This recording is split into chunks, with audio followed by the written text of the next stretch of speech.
Welcome to mid G exam. मैं हूँ रवि गुप्ता और आज एक नया चैप्टर हम स्टार्ट करेंगे, that is your gaseous state.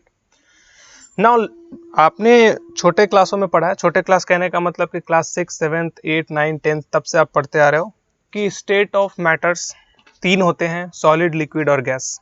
ठीक है, सॉलिड और लिक्विड के बारे में हम ब्रॉडली पढ़ेंगे क्लास 12th में। ठीक है, हमें क्लास 11th में JEE और नीट के अकॉर्डिंगली जो कवर करना है वो गैसियस स्टेट चैप्टर को कवर करना है, एज वेल एज एनसीईआरटी में आपका जो चैप्टर है वो स्टेट्स ऑफ मैटर के नाम से है और उसमें जो इनिशियली आपका दिया हुआ है ना वो कुछ केमिकल बॉन्डिंग का पार्ट है, like van der Waals force और लंडन फोर्स। ठीक है, बेसिकली ये चैप्टर है chapter number 3 according to your physical chemistry. ठीक है, आज का जो वीडियो है वो इंट्रोडक्टरी वीडियो है, इंट्रोडक्शन है गैसियस स्टेट का।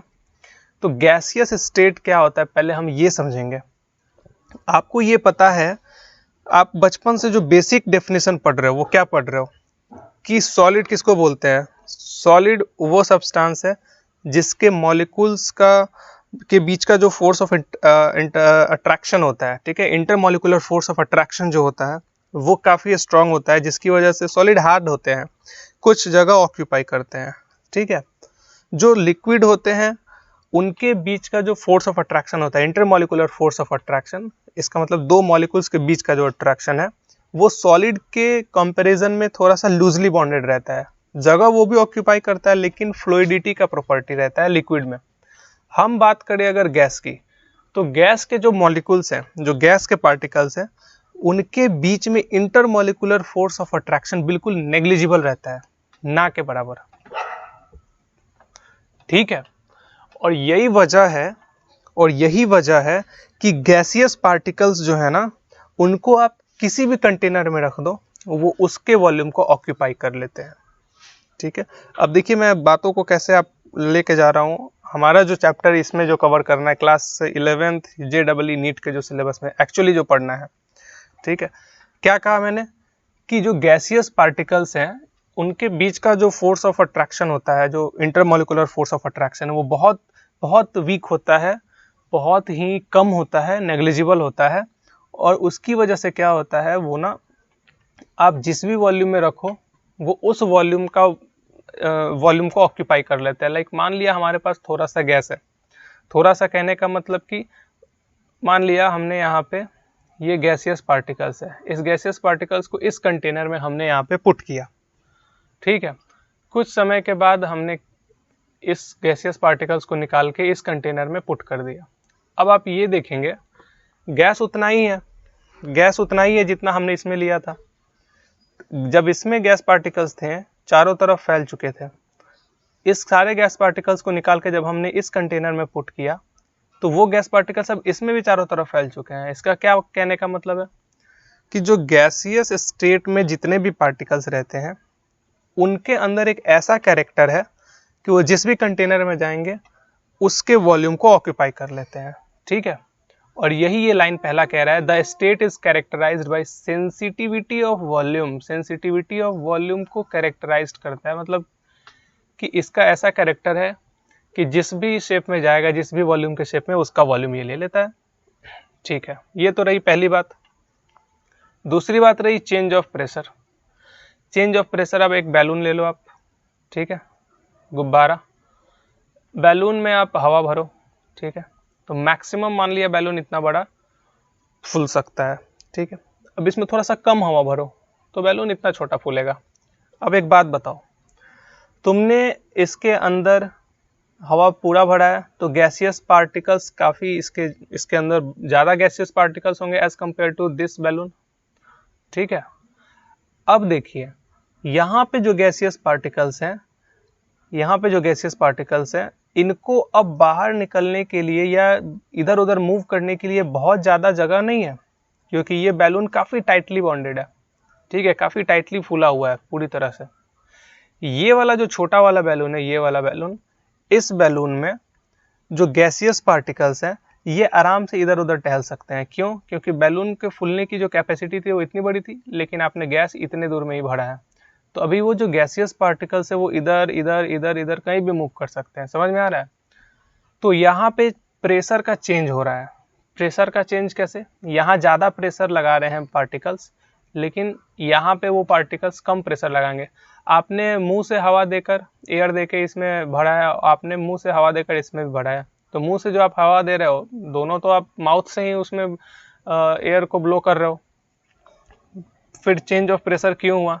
क्योंकि इसकी जो बाउंड्री है ना, इसकी जितनी बाउंड्री थी, इसकी जितनी कैपेसिटी थी, वहाँ पे टाइटली बॉन्ड किया हमने गैसियस पार्टिकल्स को। इसकी जितनी बाउंड्री थी उससे कम किया यहाँ पे, ठीक है। और कम होने की वजह से यहाँ पे प्रेशर कम लगेगा, यहाँ प्रेशर ज़्यादा लगेगा, ठीक है। समझ में आ रहा है?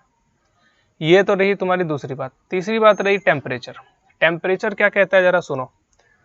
अब एक काम करो, तुम एक काम करो कि इस बैलून का जो एग्जाम्पल था, ठीक है, इस बैलून का जो एग्जाम्पल तुमने लिया था,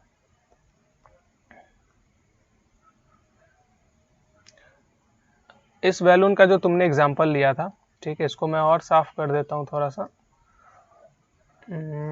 हाँ, देखो फिर से मैं बैलून बना के दिखा रहा हूँ। इस बैलून का जो तुमने एग्जाम्पल लिया था ना, इसको आप कंसीडर करो। ये मान लो बैलून है, दिस इज अ बैलून। अब बैलून है तो हवा आपने इसमें भरा, हवा भर के आपने इसको नॉर्मली अपने पास इसको रखा है नॉर्मल 25 डिग्री सेल्सियस टेम्परेचर पे, जो कि रूम टेम्परेचर होता है। ये तो मालूम है आपको, ये रूम टेम्परेचर है। नाउ अब क्या होगा कि रूम टेम्परेचर नॉर्मल टेम्परेचर है, बैलून बर्स्ट नहीं करेगा, इसमें उतना हवा भरे कि ये अब यहाँ से ज़्यादा बाहर ना निकल पाए, ठीक है, नॉर्मली हवा कि बैलून फटे नहीं। अब नॉर्मल टेम्परेचर का हम यहाँ पे बात कर रहे हैं, इसलिए हम टेम्परेचर को कंसीडर करके चलेंगे। देखो अब यहाँ पे हमने इसको रखा है रूम टेम्परेचर पे। रूम टेम्परेचर कहने का मतलब है 25 डिग्री सेल्सियस। 25 डिग्री सेल्सियस पे हमने इसको रखा है।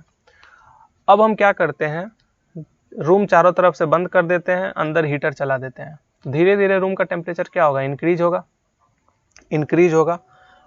और देखो गैसियस पार्टिकल्स के ऊपर जो टेम्परेचर है वो कैसे इम्पैक्ट करता है, मैं ये बताने की कोशिश कर रहा हूँ। जैसे आप टेम्परेचर बढ़ाओगे, आप एग्जांपल लो सिंपल सा, एक कमरे में कोई नहीं है, ठीक है, एक कमरे में हम आराम से बैठे हुए हैं, ठीक है, कोई बंदा बैठा हुआ है और कमरे का टेम्परेचर 25 डिग्री सेल्सियस है, आराम से चिल मार रहा है वो। अब कुछ समय के बाद उसने, गर्मी का दिन है, ये समर सीजन है, कुछ समय के बाद उसने क्या किया, कमरे का जो टेम्परेचर है, कमरे में हीटर लगा दिया, ठीक है, क्या लगा दिया, रूम हीटर। अब रूम हीटर लगा दिया तो पहले तो 25 डिग्री था और रूम हीटर उसने एक्सपेरिमेंट करने के लिए लगाया। अब धीरे धीरे कमरे का टेम्परेचर और क्या हो जाएगा, बढ़ने लगेगा, रूम टेम्परेचर धीरे धीरे इंक्रीज होने लगेगा। अब ये बंदा चारों तरफ से खिड़की भी बंद किया हुआ, विंडो क्लोज है, डोर भी क्लोज है। अब इसको आएगी बेचैनी, ठीक है, बेचैनी आएगी क्योंकि बहुत ज़्यादा हीट हो जाएगा ना हीटर की वजह से। अब ये चाहेगा कि मैं निकल के इधर से भागूं। समझ में आ रहा है? समझ में आ रहा है? तो आपको ये समझना है कि ये जो बंदा था, ये बंदा नथिंग बट यहाँ पे जो हमारे गैसियस पार्टिकल्स है वो है। पहले तो चिल मार के आराम से बैठे हुए 25 डिग्री सेल्सियस पे, बट जैसे ही आपने टेम्परेचर बढ़ाया ना रूम का, अब इसके अंदर के जो गैसियस पार्टिकल्स है इस बैलून के अंदर के, वो छटपटाने लगेंगे। छटपटाने का मतलब क्या, बेचैनी में आ जाएंगे। कब मुझे एस्केप का रास्ता मिले, क्योंकि ये भी एस्केप का रास्ता खोज रहा था यहाँ से, वैसे ये भी, कब मैं एस्केप करूँ यहाँ से, कब मैं एस्केप करूँ। और इसी वजह से क्या होता है, और चारों तरफ से आपने बैलून को टाइटली बॉन्ड कर रखा है और ये सारे गैसियस पार्टिकल्स एक दूसरे से कोलाइड करने लगते हैं।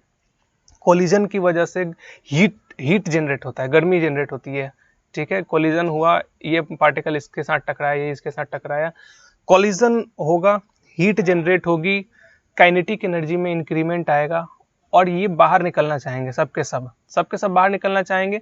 और ये सब के सब क्या करेंगे ना, वॉल पे फोर्स एक्सर्ट करेंगे, ठीक है, बैलून के वॉल पे फोर्स एक्सर्ट करेंगे। और एक टाइम ऐसा आएगा धीरे धीरे टेम्परेचर इंक्रीज होते होते कि बैलून कहीं एक जगह से फुस हो जाएगा और बर्स्ट कर जाएगा बैलून। समझ में आ रहा है? तो ये पूरा का पूरा आपका मैकेनिज्म है कि टेम्परेचर कैसे इंपैक्ट करता है किसी भी गैसियस पार्टिकल को, ठीक है। तो ये टेम्परेचर का था। नाउ ये ऐसा क्यों होता है जरा हम देखेंगे। ये अगले लाइन में यहाँ पे दिया हुआ है, तो अगला लाइन पढ़ने से पहले मैं थोड़ा सा इसको साफ कर लूँ हल्का फुल्का। चलो, अगला लाइन कह रहा है कि it is due to large distance between molecules as compare to their own dimensions. क्या कहने का मतलब है कि change in pressure, change in temperature और चेंज इन जो सेंसिटिविटी ऑफ वॉल्यूम है, ये तीनों का जो चेंज कर रहे हैं, तो इसका इम्पैक्ट गैसियस स्टेट के मॉलिक्यूल्स पर क्यों पड़ रहा है? क्यों पड़ रहा है? इसके पड़ने का सबसे बड़ा जो रीजन है वो ये है कि इनके मॉलिक्यूल्स के बीच में जो डिस्टेंस है ना वो काफ़ी लार्ज होता है, और इन सब के बीच में एक वॉन्डर वॉल फोर्स काम करता है जो कि वीक इन नेचर है, वॉन्डर वॉल फोर्स। अब आप सोचोगे कि सर ये वॉन्डर वॉल फोर्स क्या है, तो ये हम पढ़ेंगे केमिकल बॉन्ड में, लेकिन अभी हम आपको बता देते हैं थोड़ा सा इसका हल्का फुल्का कि वॉन्डर वॉल फोर्स सबसे वीक फोर्स होता है, ठीक है ना, जो किसी भी मॉलिक्यूल के बीच में एग्जिस्ट करता है, काफ़ी वीक होता है, बहुत ज़्यादा वीक, ठीक है। तो ये है आपका गैसियस स्टेट का बेसिक डेफिनेशन और बेसिक कैरेक्टरिस्टिक्स, जो कि एनसीईआरटी में अगर आप देखोगे तो लाइन से ऐसे सजा के है, या फिर किसी भी हेल्पिंग बुक में देखोगे तो लाइन से ऐसे कैरेक्टराइज करके ऐसे दिया हुआ है, सजा के दिया हुआ है, ठीक है। बट हमें उससे मतलब नहीं है, हमें उसके कॉन्सेप्ट से मतलब है, समझने से मतलब है। और यहाँ पे इसमें मैंने आपको सारा कॉन्सेप्ट क्लियर कर दिया है उसका, ठीक है। हमें मतलब है बेसिकली इसके न्यूमेरिकल से, डेफिनेशन से और इसके कॉन्सेप्ट से। नाउ गैसियस स्टेट के अंदर अब हम लोगों को पढ़ना है पूरा का पूरा जो चैप्टर हम पढ़ेंगे वो आइडियल गैस पे पढ़ेंगे, पहला पार्ट। दूसरा पार्ट पढ़ेंगे रियल गैस पे। अब आपके मन में एक सवाल उठ रहा होगा कि सर ये आइडियल गैस क्या है और रियल गैस क्या है, आपने ये दो बातें क्यों कही? तो देखो, कुछ नहीं, बिल्कुल आप अपने प्रैक्टिकल लाइफ में जियो और प्रैक्टिकली सोचो। जब आप स्कूल में जाते हो तो स्कूल में बहुत सारे बच्चे होते हैं, ठीक है। कुछ बच्चे जो काफ़ी शरीफ दिखते हैं और शरीफ होते भी हैं, कुछ बच्चे थोड़े बदमाश होते हैं, थोड़ा उदंड टाइप के होते हैं, बदमाशी करते हैं। अब होता क्या है कि जो शरीफ बच्चे हैं, ठीक है, वो धीरे धीरे स्कूल में जब पढ़ना स्टार्ट करेंगे तो वो बदमाश बच्चों के इन्फ्लुएंस में आते हैं और वो भी बदमाश बनने लगते हैं धीरे धीरे। लेकिन दुनिया तो उन्हें जानती है कि वो शरीफ है भाई। अब वो शरीफ है तो वो तो यही चाहेंगे ना कि दुनिया में मेरी छवि अच्छी बनी हुई है शरीफों वाली, तो हम शरीफ ही रहें, तो वो तो बदमाश बनना चाहेंगे नहीं। तो ऊपर से वो आइडियल दिखने की कोशिश कर रहे हैं, शरीफ दिखने की कोशिश कर रहे हैं, लेकिन रियलिटी में वो क्या है, बिगड़ चुके हैं। समझ में आ रहा है ये चीज? तो वो बंदा जो शरीफ आया था अब वो बिगड़ चुका है। दुनिया वालों को दिखाने के लिए वो आइडियल है, लेकिन एक्चुअल में रियलिटी में वो कुछ और है। तो गैस के जो मॉलिक्यूल्स होते हैं, गैस के बारे में जो हम पढ़ते हैं, वो भी यही चीज है। यहाँ भी गैस अपना दो नेचर शो करता है। शो तो वो एक्चुअल है, तो वो रियल ही, लेकिन हम लोग जो स्टडी करते हैं ना उसको ऐसा परसीव करके स्टडी करते हैं कि वो आइडियल है। और आइडियलिटी का प्रॉपर्टी और रियलिटी का प्रॉपर्टी काफ़ी अलग अलग होता है। जैसे कि वो लड़का सामने से काफ़ी शरीफ है, अंदर से काफ़ी बदमाश है, बदमाशों के साथ रह के सीख गया है, तो दोनों की प्रॉपर्टी में डिफरेंस होगा ऑब्वियसली। तो यहाँ भी आइडियल गैस और रियल गैस की प्रॉपर्टी में बहुत डिफरेंस होगा। तो हम समझेंगे कि आइडियल गैस जब हम बोलेंगे या फिर जब भी हम आइडियल गैस के बारे में बात करेंगे, इसका मतलब हम किसके बारे में बात कर रहे हैं, आओ जरा देखते हैं। तो a gas with on intermolecular force of attraction या intermolecular attraction and having very negligible volume occupied by molecules when compared with volume of gas is termed as ideal gas। अब ये लाइन बहुत इंपॉर्टेंट है, this line, this वाला, ठीक है। ये line important क्यों है? क्योंकि यही आइडियल गैस का जो है ना ये की कॉन्सेप्ट है। हालांकि आइडियल गैस के तो बहुत सारे कॉन्सेप्ट हैं, बट ये की कॉन्सेप्ट है। कहता है कि अगर आपके पास कोई कंटेनर है, इस कंटेनर में जब आप कुछ गैस लाकर भर रहे हो, तो ये आपको पता है कि जब आप इस कंटेनर के अंदर गैस लाके भर रहे हो तो ये कुछ स्पेस ऑक्यूपाई करेगा, कोई एक कोने में जाके या तो बैठ जाएगा या तो चारों तरफ फैल जाएगा। तो आप बोलोगे कि इसके अंदर तो गैस है, तो आप रियलिटी में बोल रहे हो क्योंकि आप रियलिटी चेक करके आए हो और रियलिटी में आप गैस डाल रहे हो। बट हम अगर आइडियली देखेंगे तो आपने इसके अंदर अगर गैस डाला है ना, तो आइडियली हम इसको बोलेंगे कि इसके जो मॉलिक्यूल्स हैं, गैस के मॉलिक्यूल्स, उन्होंने इस पूरे कंटेनर के कंपैरिजन में कोई भी वॉल्यूम ऑक्यूपाई नहीं किया है। इसको एक और लैंग्वेज में समझो, अगर इस कंटेनर का वॉल्यूम है आपका कैपिटल V, ठीक है। और ये जो गैसियस मॉलिक्यूल्स है, इन्होंने जो वॉल्यूम ऑक्यूपाई किया है उसका जो वॉल्यूम है वो है स्मॉल v, ठीक है। या मान लिया स्मॉल v लाइक आपने वॉल्यूम डाला, तो ये जो स्मॉल v है ये much much much much much much much less than capital V होगा, मतलब कि नेग्लिजिबल होगा। और यही बात ये कह रहा है यहाँ पे। और जो गैस इस तरह का नेचर शो करते हैं उनको हम क्या कहते हैं? आइडियल गैस, ठीक है। अब देखो, क्योंकि ये एक गैस है और हमने जस्ट अभी ऊपर वाले में क्या डिस्कस किया है कि गैस उस बैलून पे क्या कर रहा था? प्रेशर लगा रहा था, ठीक है, टेम्परेचर चेंज हो रहा था, और वॉल्यूम जो है यहाँ पे अभी तो हमने देख ही लिया कि उसके कंपैरिजन में वॉल्यूम काफ़ी कम ऑक्यूपाई कर रहा है, ठीक है। तो बेसिकली ये जो आपका आइडियल गैस है, इसको हम डिफाइन करेंगे या इसको जो हम कैरेक्टराइज करेंगे पी, वी, टी और एन के बेसिस पे कैरेक्टराइज करेंगे। अब ये आप सोचोगे कि ये पी, वी, टी, एन क्या है? पी से आपका होता है प्रेशर, वी से होगा आपका वॉल्यूम, टी से टेम्परेचर और एन से नंबर ऑफ मोल्स, ठीक है। तो इन चार टर्म्स के बेसिस पे हम इसको क्या करेंगे? कैरेक्टराइज करेंगे। समझ में आ रहा है?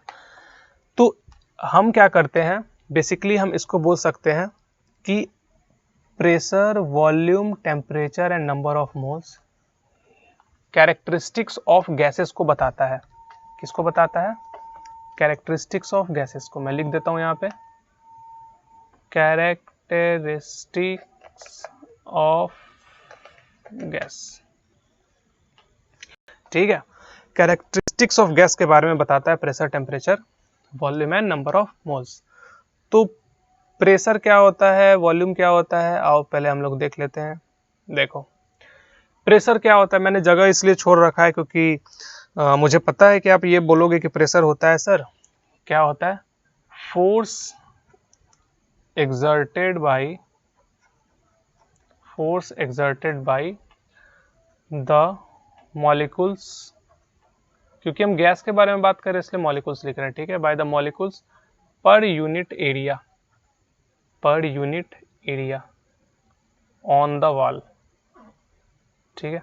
वॉल के ऊपर पर यूनिट एरिया पर कितना फोर्स एक्सर्ट कर रहा है, वही हमारा क्या है? प्रेशर है। अब यहाँ पे हम क्योंकि गैसियस के बारे में बात कर रहे हैं इसलिए हम यहाँ पे वॉल का टर्म यहाँ पे लिख रहे हैं, ठीक है। और यहाँ पे वॉल का टर्म लिखने का यही मतलब है कि हम यहाँ पे गैसियस स्टेट के बारे में बेसिकली बात कर रहे हैं, ठीक है। और मॉलिक्यूल्स भी वही लिखने का मतलब है। तो पर यूनिट एरिया में कितना फोर्स आप लगा रहे हो वही उसका प्रेशर बताएगा।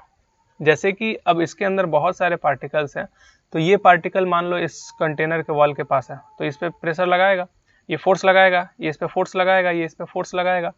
तो ये जब फोर्स लगा रहा है तो इतने दूर का एरिया तो ऑक्यूपाई कर रहा है ना फोर्स लगाने पर, ये खुद जाके टकराएगा उसमें, तो जितना बड़ा ये है वो उस पर जाके टकराएगा। समझ में आ रहा है? टकराएगा तो कुछ ना कुछ उसने एरिया कवर किया है। हाँ, ये अलग बात है कि हम पूरे वॉल्यूम के कंपेरिजन में इसको पॉइंट लाइक मास मानते हैं, लेकिन फिर भी पॉइंट के पास कुछ ना कुछ तो होगा ही, ठीक है। तो ये कुछ एरिया कवर करेगा और इसलिए हम इसको क्या बोलते हैं? फोर्स पर unit area is known as your what? Pressure. Pressure is equal to force पर यूनिट एरिया, ठीक है। अब इसके एसआई यूनिट्स क्या होते हैं? पास्कल्स, ठीक है। फिर इसको क्या बोल सकते हो? न्यूटन पर मीटर स्क्वायर। ये दो बेसिक यूनिट्स हैं जो एसआई यूनिट्स हैं। नाउ इसके और भी बहुत सारे यूनिट्स हैं लाइक बार और टॉर हो गया, बार हो गया, एमएमएचजी हो गया, तो ये हम देखेंगे नेक्स्ट स्लाइड में। सब एक साथ मैंने लिख के रखा है आपके सहूलियत के लिए कि आप एक बार में उसको देख सको। ना वॉल्यूम क्या होता है जरा ये देखो। अगर ये एक कंटेनर है, कंटेनर के अंदर काफ़ी सारे मॉलिक्यूल्स हैं, तो दो मॉलिक्यूल्स के बीच में जो स्पेस है ना उसी को हम क्या कहेंगे? वॉल्यूम कहेंगे, ठीक है। तो आप सिंपल इसका डेफिनेशन क्या लिख सकते हो? Space between molecules, space between molecules are क्या? Volume. Are known as, is known as लिख दो। ग्रामेटिकल देखो साइंस है थोड़ा सा, तो आपको यहाँ देख के चलना पड़ेगा। Space between molecules is known as volume. तो मॉलिक्यूल्स के बीच में जो स्पेस होता है आप उसको क्या कहोगे? Basically volume. इसके बीच में कितना स्पेस है, इसके बीच में कितना स्पेस है, वही स्पेस तो ऑक्यूपाई कर रहा है ना, वही तो वॉल्यूम है आपका, ठीक है। वॉल्यूम को आप मीटर क्यूब से रिप्रेजेंट करते हो, डेसीमीटर क्यूब से रिप्रेजेंट करते हो, ठीक है, लीटर से रिप्रेजेंट करते हो अगर हम लिक्विड की बात करें, ठीक है, सेंटीमीटर क्यूब लिख सकते हो आप। चलो ये सब हम एक स्लाइड में देखेंगे, उसका यूनिट जितना भी है। नाउ एक और जो कैरेक्टरिस्टिक्स है हमारा वो है टेम्परेचर। टेम्परेचर क्या होता है? डिग्री ऑफ हॉटनेस या कोल्डनेस,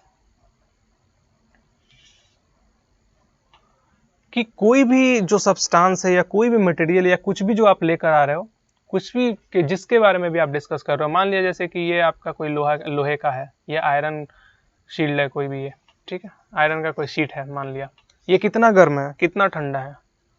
गर्म बोलते हो ये बहुत गर्म है, इसका मतलब कि इसका टेम्परेचर बहुत ज़्यादा है। तो कितना गर्म है कितना ठंडा है, हम इस चीज़ को कवर करते हैं किसके अंदर? टेम्परेचर के अंदर। ये बेसिकली तापमान ये बताता है कि उसका ताप कितना, उसका टेम्परेचर कितना है, उसमें उसको वो अगर कितने पे रहेगा तो नॉर्मल टेम्परेचर है, ठीक है, कितने पे रहेगा तो उसका टेम्परेचर हाई हो गया है। बेसिकली डिग्री ऑफ हॉटनेस, और ये एक डिग्री के बारे में बताता है, जिसको कि आप डिग्री सेल्सियस से मेजर कर सकते हो, केल्विन से मेजर करते हो। ये केल्विन हमारा ऐसा यूनिट है, ठीक है, फ़ारेनहाइट से मेजर करते हो, डिग्री फ़ारेनहाइट। तो ये यूनिट्स हैं हमारे टेम्परेचर के। नाउ अमाउंट ऑफ सब्सटेंस, आपको मालूम है कि हम इसको नंबर ऑफ मोल्स से रिप्रेजेंट करते हैं, और नंबर ऑफ मोल्स आपका n होता है, ठीक है। अमाउंट ऑफ सब्सटेंस मतलब जैसे मान लिया आयरन का शीट है, इसके अंदर कितने अमाउंट ऑफ सब्सटेंस, कितना आयरन भरा हुआ है, तो number of moles is equal to क्या होता है? Given mass by molar mass. Molar mass basically आप लिखते हो एक मोल में कितना मास है वो, और कितना मास आप लेके चल रहे हो वो, यही होता है आपका नंबर ऑफ मोल्स।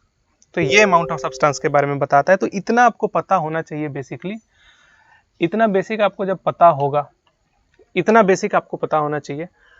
अगर इतना बेसिक पता रहा फिर आप आगे काफ़ी अच्छा कर पाओगे, ठीक है। आगे काफ़ी अच्छा करने का मतलब है कि क्वेश्चन जब आप सॉल्व करोगे या फिर आप जब लॉस पढ़ोगे ना, आइडियल गैस के बहुत सारे लॉस पढ़ने जो कि हम नेक्स्ट लेक्चर में कवर करेंगे, तो वो आपको सारा कुछ समझ में आएगा। नाउ एसआई यूनिट्स की बात करते हैं हम। तो हम यहाँ पे सबसे पहले बात करते हैं प्रेशर के एसआई यूनिट की। प्रेशर का जो एसआई यूनिट है, प्रेशर का जो एसआई यूनिट है वो हमारा होता है एटीएम, जिसको कि हम एटमॉस्फेयर भी लिखते हैं, एटमॉस्फेयर। और 1 एटीएम बराबर होता है 1.013 into 10 to the power 5 pascal, ठीक है। इतना पास्कल, इसको देखो 1.013 लिखा हुआ है ना, इसको आप 1 इंटू 10 का पावर 5 पास्कल बोल सकते हो। मतलब 10 का पावर 5 पास्कल में 760 mm ऑफ Hg होता है। ये भी mmHg एक यूनिट है प्रेशर का, ठीक है। ये पास्कल एक यूनिट था आपका, दिस इज पास्कल। टॉर भी आपका एक यूनिट है प्रेशर का, ठीक है, 760 टॉर। और बार भी आपका एक यूनिट होता है किसका? प्रेशर का, ठीक है। तो 1.013 बार लिखा हुआ, आप उसको 1 बार यू कैन से, ठीक। चलो तो ये आपका प्रेशर है, प्रेशर का यूनिट है। नाउ वॉल्यूम के यूनिट के बारे में हम जरा देखते हैं। वॉल्यूम का जो यूनिट होता है वो क्या होता है? देखो लीटर है आपका, 1 लीटर में आपका कितना डेसीमीटर क्यूब होगा? 1 decimetre cube 10 to the power -3 metre cube. 1 litre में कितने मिलीलीटर? 1000 मिलीलीटर, ठीक है। और 1000 सेंटीमीटर क्यूब। तो ये सब के सब यूनिट्स है किसके? वॉल्यूम के। टेम्परेचर का यूनिट क्या होता है? क्या बताया कि ऐसा यूनिट होता है इसका केल्विन। तो टी डिग्री के का मतलब केल्विन। तो केल्विन में अगर आप 273 जोड़ोगे, ठीक है, तो ये फ़ारेनहाइट में बेसिकली चेंज किया हुआ है। यहाँ पे एक सिंपल सा फॉर्मूला याद रखो, जो कि एकदम बेसिक फार्मूला है, इतना लंबा याद रखने की ज़रूरत नहीं है। 5F - 9C is equal to 160। ये एक फार्मूला, अगर फ़ारेनहाइट और डिग्री सेल्सियस में चेंज करना रहा तब। अगर केल्विन और सेल्सियस में चेंज करना रहा तो क्या लिखेंगे? क्योंकि जो 0 डिग्री सेल्सियस होता है उसमें 273.15 केल्विन होता है, ठीक है। तो आप ये लिख सकते हो कि T degree Kelvin is equal to T degree Celsius plus 273.15। एक ये फॉर्मूला याद रखो। 2 फॉर्मूला याद रखो, आपका क्वेश्चन आराम से सॉल्व होगा। ठीक है, चलो नाउ अब इंस्ट्रूमेंट्स के बारे में हम पढ़ेंगे जो कि प्रेशर कैलकुलेशन में यूज़ किए जाते हैं। हालांकि ये ज़रूरी नहीं है, बट चलो समझना ज़रूरी है। बैरोमीटर वगैरह से क्वेश्चन आ गया तो क्या करोगे। तो देखो, बैरोमीटर एक ऐसा इंस्ट्रूमेंट है जो कि एटमॉस्फेरिक प्रेशर को कैलकुलेट करने में, मेज़र करने में हमारी मदद करता है। ठीक है, एक ऐसा इंस्ट्रूमेंट है जिसका हम यूज़ करते हैं for the calculation of atmospheric pressure. Now see, जो बैरोमीटर है, ये बैरोमीटर कैसे मेज़र करेगा प्रेशर को। तो आपके पास डी यानी कि डेंसिटी होनी चाहिए, स्मॉल जी मतलब ग्रेविटेशनल एक्सेलरेशन होना चाहिए, एच वर्टिकल हाइट होना चाहिए, और बाकी आपके पास जो ये रो है, पी इज इक्वल टू रो जी, ये रो डी है, ये ए तो एरिया है आपका। ठीक है, तो ये फॉर्मूला आपके पास होना चाहिए। ठीक है, चलो ये है बैरोमीटर का। नेक्स्ट है आपका मैनोमीटर। मैनोमीटर कुछ इस तरह का होता है, यू ट्यूब शेप्ड मैनोमीटर, जो दोनों तरफ से भी खुला रहता है और कोई एक तरफ से खुला रहता है, एक तरफ से बंद रहता है। ये भी एक मैनोमीटर है। ये सब भी, हालांकि ये सब प्रॉब्लम्स आप इंजीनियरिंग में पढ़ोगे। तो ये भी एक मैनोमीटर है, ओपन एंड, क्लोज्ड एंड। ये ओपन एंड है दोनों, यू शेप्ड, ये क्लोज्ड एंड है। ठीक है, तो 2 तरह के मैनोमीटर होते हैं। ये भी प्रेशर ऑफ गैस मेजर करने में हमारी क्या करते हैं, मदद करते हैं। एटमॉस्फेरिक प्रेशर की बात करें तो बैरोमीटर, और नॉर्मली बात करें तो हमारा मैनोमीटर। ब्रॉडली हम यूज़ करते हैं जो क्या बोलते हैं उसको, जो हम लोग लेबोरेटरी वगैरह में करते हैं ना, तो मैनोमीटर का यूज़ करते हैं बेसिकली। ठीक है, अब देखो जो हमारा अगला वीडियो लेक्चर है वो इसके ऊपर बेस्ड है। This is your experimental gas laws. Next video lecture हमारा इस पे बेस्ड है, जिसमें हम बॉयल्स लॉ कवर करेंगे, चार्ल्स लॉ, गे-लुजेक लॉ और एवोगाड्रोस लॉ। ठीक है, चलो, तो आई होप आपको ये वीडियो पसंद आया है। ठीक है, नेक्स्ट गैस लॉस पे हमारा वीडियो लेक्चर बनेगा। तब तक के लिए stay tuned, take care, bye bye, thank you.